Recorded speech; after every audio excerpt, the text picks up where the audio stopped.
The next one, Archimedes principle. ஓகேவா? So Archimedes அப்படிங்கிறன ஒரு creek scientist சொல்லலாம், ஒரு கிரேக்க ஃபிலாசபர், தட் மீன்ஸ் சயின்டிஸ்ட் அப்படின்னு சொல்லலாம். கிரேக்க நாடு சேர்ந்தவர் யாரையாவது ஆர்கிமெடிஸ் அப்படிங்கிறவர்.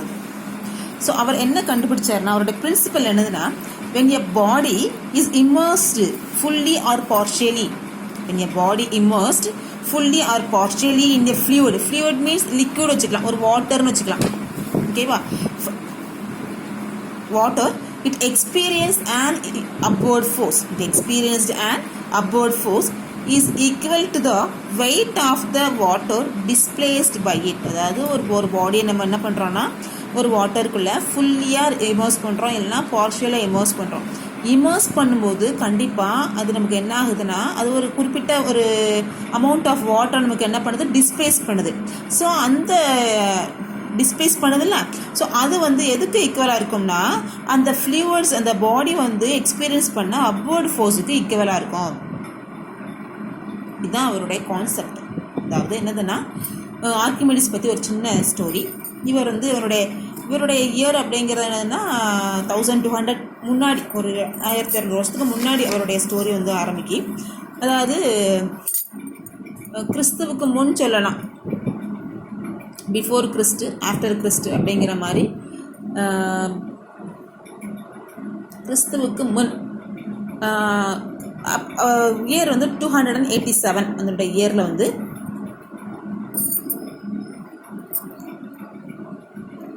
ஒரு சிசிலி அப்படிங்கிற இடத்துல சிர்ஹோஸ் அப்படிங்கிற ஒரு சிசிலி அப்படிங்கிற நாட்டில் சிர்ஹோஸ் அப்படிங்கிற ஒரு நகரத்தை வந்து ஒரு ஹீரோ அப்படிங்கிறவர் வந்து ஆண்டுகிட்டு இருந்தார். தட் மீன்ஸ் ஒரு மன்னர் வந்து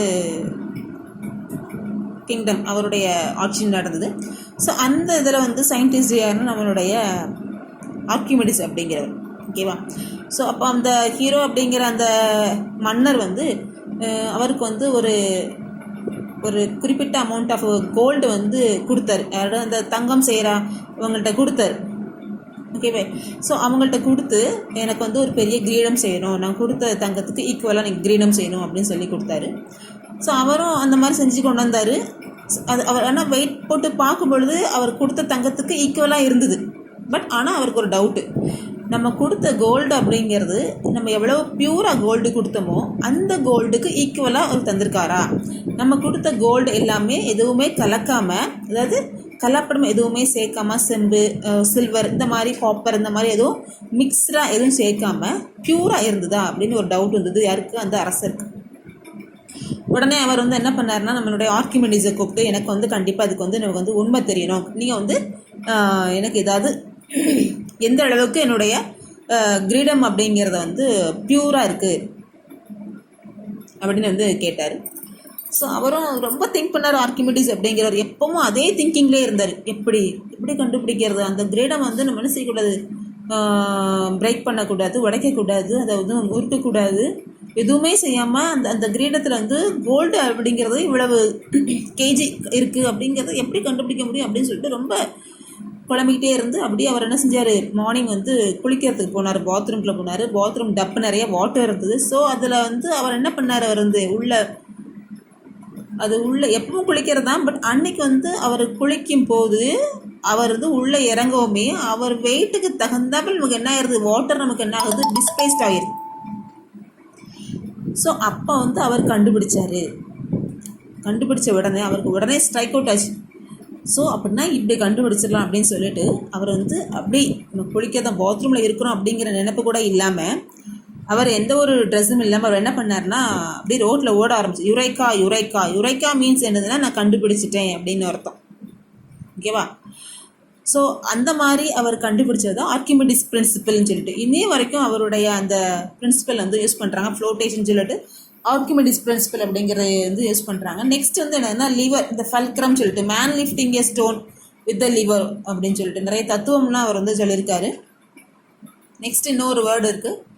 ஒரு ஹீரோ, அந்த அரசர் வந்து ஆர்கிமெடிஸ்ட்டை கேட்டாராம், ஆர்கிமெடிஸ் நீங்கள் எவ்வளவு அறிவாக இருக்கீங்களே, உங்களால் செய்ய முடியாதது எதுவும் உண்டா அப்படின்னு கேட்டாராம். அவர் சொன்னாராம், இல்லை, எனக்கு வந்து வேர்ல்டுக்கு வெளியில் இந்த உலகத்துக்கு வெளியில் எனக்கு நிற்கிறதுக்கு மட்டும் எனக்கு ஒரு இடம் தாங்க, இந்த உலகத்தை என்ன செய்கிறேன் புரட்டி போட்டு காமிக்கிறேன் அப்படின்னு சொன்னாராம். யார்? நம்ம ஆர்க்கிமிடிஸ். ஸோ அந்த அளவுக்கு ஒரு தன்னம்பிக்கை மிகுந்த ஒரு சயின்டிஸ்ட்னு சொல்லலாம் ஆர்க்கிமிடிஸ் அப்படிங்கிறது. 75வது வயசில் வந்து அவர் இறந்து போனார். ரொமானியர் ஒரு வீரன் வந்து படையெடுத்து வரும்போது இவன் வந்து குத்தி கொண்டுட்டாங்க, சயின்டிஸ்ட்னு தெரியாமல். ஓகேவா? ஸோ நிறைய அவரை பற்றி ஸ்டோரி அப்படிங்கிறது வந்து இருக்குது. ஓகே, ஸோ அந்த ஆர்க்கிமிடிஸ் பிரின்சிபல் பற்றி பார்க்க போகிறோம். ஓகேம்மா? ஸோ நவ் Archimedes principle அப்படிங்கிறது consequence of Pascal law. According to legend, Archimedes is a very legend. Okay, they observed devised the principle of the hydrostatic balance. Hydro means water, static means rest, then balance means equal. Okay, after he noticed his own apparent loss in weight while sitting in his path, the story goes that he was so enthused with his discovery that he jumped out of his bath and ran through the town. Eureka, Eureka, shouting. The Archimedes principle states that a body immersed in a fluid. Okay, fluid means liquid, that means water. The body fully immersed in liquid, it experiences a vertical upward buoyant force equal to the weight of the fluid is displaced. Equal to the weight of the fluid is displaced. அதாவது நீ வந்து ஒரு இந்த மாதிரி ஒரு பீக்கரை எடுத்துகிட்டு water இருக்குது. So நம்ம வந்து இதனுடைய இந்த பொருளுடைய வெயிட்டை வந்து ஏரில் வச்சு பார்க்குறோம். ஒரு 500 கிராம் இருந்ததுன்னா நம்ம வந்து இந்த இமர்ஸ் பண்ணுறோம், இந்த இது உள்ளே முக்கும் பொழுது கண்டிப்பாக நமக்கு இதில் நமக்கு என்ன ஆகும், இந்த இமர்ஸ் பண்ணும்போது கண்டிப்பாக அந்த ஹோலில் நமக்கு என்ன ஆகும்னா வாட்டர் அப்படிங்கிற நமக்கு என்ன ஆகும், டிஸ்பிளேஸ்ட் ஆகும். ஓகே, ஸோ உள்ளே வச்சு நம்ம வந்து பார்த்தோம்னா வெயிட் நமக்கு என்ன இருக்குன்னா 300 இருக்கும், 300 கிராம் அப்படிங்கிறது இருக்கும். ஸோ இந்த டிஸ்பிளேஸ் பண்ண அந்த வெயிட்டும் இமர்ஸ் பண்ண அந்த அப்வர்ட் ஃபோர்ஸ் ஆக்ட் பண்ணுது பார்த்தியா. ஸோ அதனுடைய கிராம் பார்த்தா நமக்கு வந்து இது நமக்கு வந்து என்ன ஆகும்னா ஏரில் வச்ச வெயிட் அப்படிங்கிறது 500 தான். இமர்ஸ் பண்ணதுக்கப்புறம் அதனுடைய வெயிட் பார்த்தா 300 இருந்ததுன்னா ஸோ இது ரிமைனிங் என்ன இருக்கும் போர்ஷன் அப்படிங்கிறது 200. ஸோ 200 அப்படிங்கிற என்னன்னா இதனால டிஸ்பிளேஸ்ட் பண்ண வெயிட்டுக்கு ஈக்குவலாக இருக்கும். ஓகேவா? ஸோ நம்ம வந்து இது வந்து முக்கியம்னா இது வந்து ஒரு spring balance. when your body is immersed partially or completely immersed in the fluid at rest, it experiences a upthrust force is equal to the weight of the fluids displaced by it. weight of the fluids displaced immerse பண்ணும்போது கண்டிப்பாக நமக்கு என்ன ஆகுது, ஒரு water நமக்கு என்ன ஆகுது, displaced ஆகுது. ஓகேவா? So due to the upthrust acting on the body is apparently loses a part of his weight and apparent loss of weight is equal to the upthrust force. ஓகேவா? ஸோ நம்ம வந்து W2 அப்படிங்கிறது W1 அப்படிங்கிறது true weight of the object. இது வந்து true weight of the object. W2 அப்படிங்கிற என்னன்னா amount of water displaced அப்படிங்கிறது W2. Okay, so that's for a body either partially or fully immersed in it. அதாவது the fluid, that means the liquid, the water வந்து fully நமக்கு immersed ஆகுது. அப்போ நமக்கு கண்டிப்பாக அந்த பாடி மேலே நமக்கு ஒரு upthrust force, upward force நமக்கு என்ன ஆக்ட் ஆகுது. ஸோ அந்த upthrust force அப்படிங்கிறது எதுக்கு ஈக்குவலாக இருக்கும்னா the weight of the fluid displaced, the apparent loss, the weight of the fluid displaced is equal to the apparent loss of the weight of the body. இந்த அளவுக்கு நமக்கு வெளியில் போகுதுல.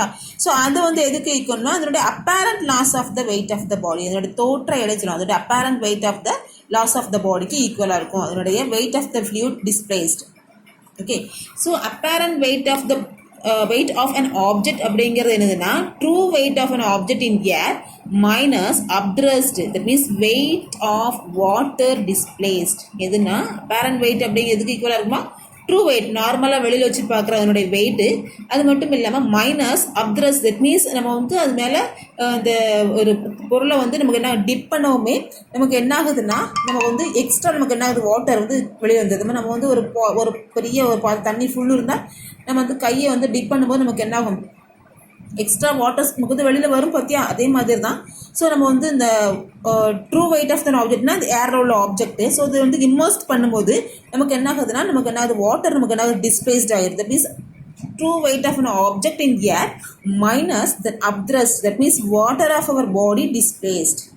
இதுதான் அதனுடைய apparent weight of the body. இதுதான் அதனுடைய Archimedes principal. Archimedes principal அப்படிங்கிறது சொல்கிற நல்லா கவனிச்சுக்கோங்க.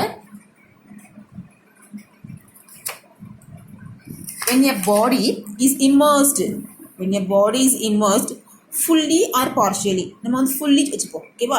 when a body is immersed fully in a liquid, that means water, it experiences an upward force, it experiences an upward force that is equal to the weight of the fluid displaced of it, weight of the water displaced on it. ஓகேவா. when your body is immersed fully, the body is immersed fully in the liquid, that means water, it experiences a upward force that is equal to the weight of the liquid, that means water, displaced by it. Okay. The next one, laws of flotation. Next one, laws of flotation.